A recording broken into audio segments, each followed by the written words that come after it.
Hey guys, what is up? It's Dusty here, and welcome back to another episode of the Daily Crypto News. And you guys have most likely noticed that the crypto market has been going sideways or actually downwards for a little while.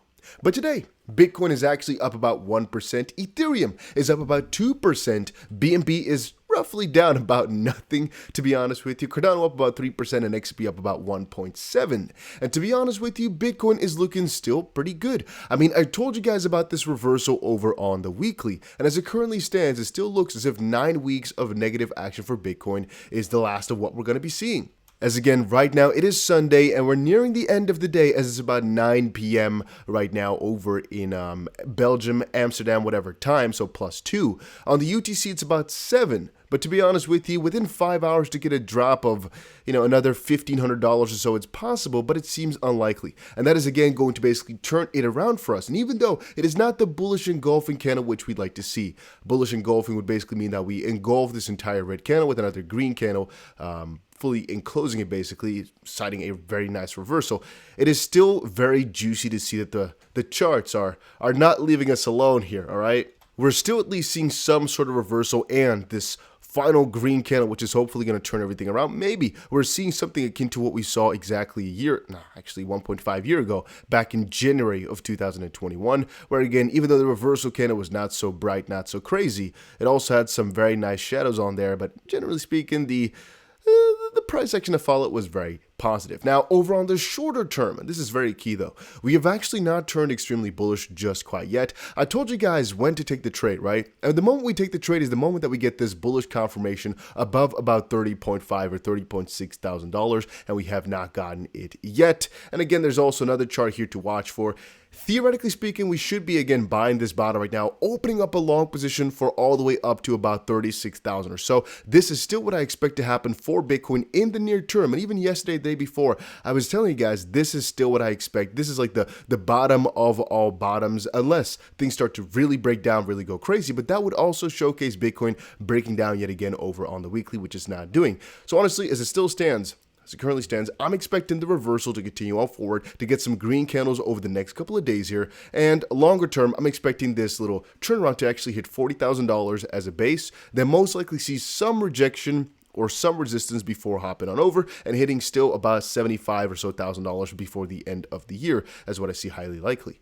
Now, over on the XRP chart, it's actually been rather interesting. I told you guys before, right? Over the next couple of weeks, I still expect a pretty nice little breakthrough, little pump to happen for us to get about 50% worth of gains or so in the next couple of weeks. On the short term, though, we had another breakout, but I did not trade it. Why? It did not get the proper confirmation. When I checked my group here, a couple of you guys actually said you did trade the breakout here purely because it broke out, even though in this case it would have worked out and you could have gotten yourself a nice little 2% profit or so. Usually I only trade a breakout with confirmation, and in this case here, we got a breakout candle. I guess this is the first one. Yeah, debatable, but let's say that this was the breakout candle. The next candle afterwards was red, which means we did not take it. Again, for reference, guys, for reference, I'll pull one up here.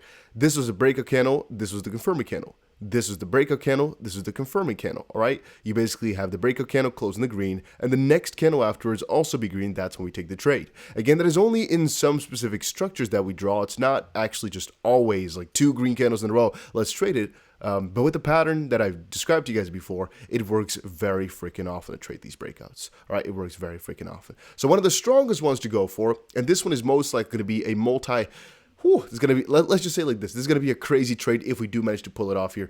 The moment that we get above let's say $5,000 with some confirmation over on the 4 hour, I'm going to take this trade. I'm going to go long on Bitcoin, even though theoretically speaking, I can already be long on Bitcoin because all my models are showcasing, okay, we're going to be seeing this upside in the next couple of weeks, maybe not in a couple of hours, maybe not in the next day or two, but over in the weekly, it's shown to have reversed. That's what it's looking like, all right? It's shown to have reversed and backed it up as we've done in January and July. Let's digress that. Then I'm going to be trading this the moment we break out and get confirmation is going to be huge. Now, there's a couple things I saw just now, right? And I need to kind of bring this to y'all's attention. One of the things I saw was Cardano faces institutional inflows as investors pull funds from Ethereum and Bitcoin to ADA. Let's look back at this for a little second, all right? The money flow in crypto little scheme, I guess. This is something everybody should understand. How it works is it goes from fiat to Bitcoin, from Bitcoin to the large caps, from large caps to mid caps, from mid caps to low caps. They put it back into Bitcoin and they take it out to fiat. Whenever the fear is higher, and we can kind of see that over in the market cycle, for example, here, this is when Bitcoin hit its all-time high, right? And let's say, for example, panic is where we are at, where because the fear and greed index is still 10%. Maybe we're even in depression right now. It doesn't matter too much. Maybe we're in disbelief, right? We've turned the entire cycle around. It doesn't matter too much exactly which one of these points we're at. People are fearful right now, and the fact that Cardano is now getting all these buys by institutional investors doesn't make a whole lot of sense unless the entire sentiment is turning back around. I went to check out a couple of different places, and people are still very positive on Bitcoin and crypto as a whole, even though these prices are keeping to fall down, which basically showcases, hey, we're at one of these points where you should definitely start buying in, because if the fear and greed index is this significantly low, the average price prediction for Bitcoin has actually increased again, though, because the people have started to get more bullish as we're starting to basically look more bullish on these charts as well. That's when you might want to diversify into altcoins again. It's not the time for me yet, though, guys. It is only going to be the time for me once we start to see some really positive gains with like a plus 8% day on Bitcoin or so, and one day where all these altcoins starts really flourishing yet again. I know that I'm a little bit too late to the party, but I'd rather be late than actually just keep on losing money on altcoins. Because generally speaking, what you see is if you were to buy altcoins right now, there's a higher likelihood that you're going to lose more money on the short term having these altcoins than Bitcoin. But the reason I am buying them, I'm talking about going long on them mostly than just buying them. But I digress. The reason I am still buying them, though, even though it's kind of against my advice, is because, as I just said, otherwise, you sometimes are a little bit too late. And it just depends on what your money management is looking like. So for me, right now, as it currently stands, I'm mostly buying the bigger coins, right? Not like my crazier altcoins or so. Mostly the bigger coins, because they have a higher likelihood to stay stable when things do continue to go down as we expected a little while ago. Then again, with the signs that have been shown to us today, the last couple of days here, when things are looking this positive again, and again, minus 5% or so, it's still within my positive little margin or so. I'm talking about minus 20% as being very negative. In those types of times, it's actually not too bad to also go for some of the juicier altcoins or so at the bottom, because your risk to reward is pretty good. Worst case, you do lose a good percentage of your altcoin, 40% or so. But best case, you get a 40x or a 20x or so. A Polkadot can easily 10x or so in the next little run, right? But let's say even easier. Within a couple of weeks, it can be at 5x again. Solana can easily triple within 1 or 2 weeks or so. And the same thing goes for a lot of these altcoins, even XRP, for example. It can easily triple within about 5 days, the moment that the Bitcoin run starts to go again. And the moment the Bitcoin starts to run, altcoins go, and usually XRP is kind of at the end of that cycle, usually, right?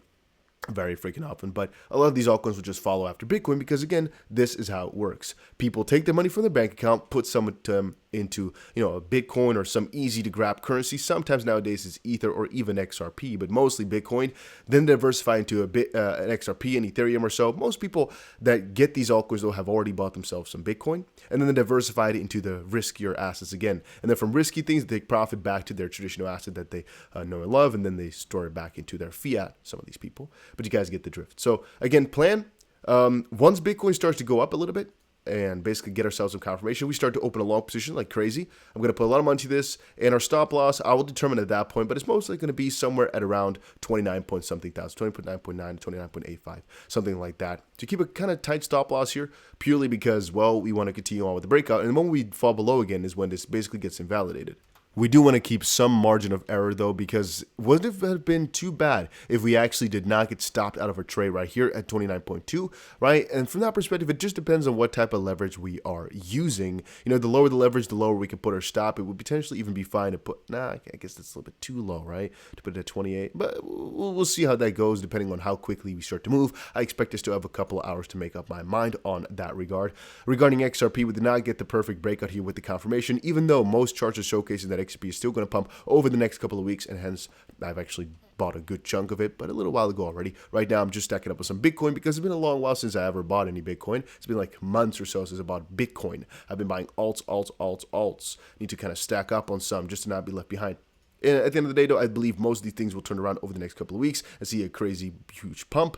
And at the end of the day, the majority of analysts are very bullish. It can still hit 80,000 to 100,000 at the end of the year. It's not that crazy to realize that or believe in it. And if you're seeing some altcoins say that a lot of inflows are going into that coin, it's feasible, it's possible, but that would only be more bullish for the entire crypto market than if that's really the case, right? You cannot see this as a negative thing. People are not letting go Bitcoin and thinking ADA is the next new thing. No, people are thinking about it as to making money.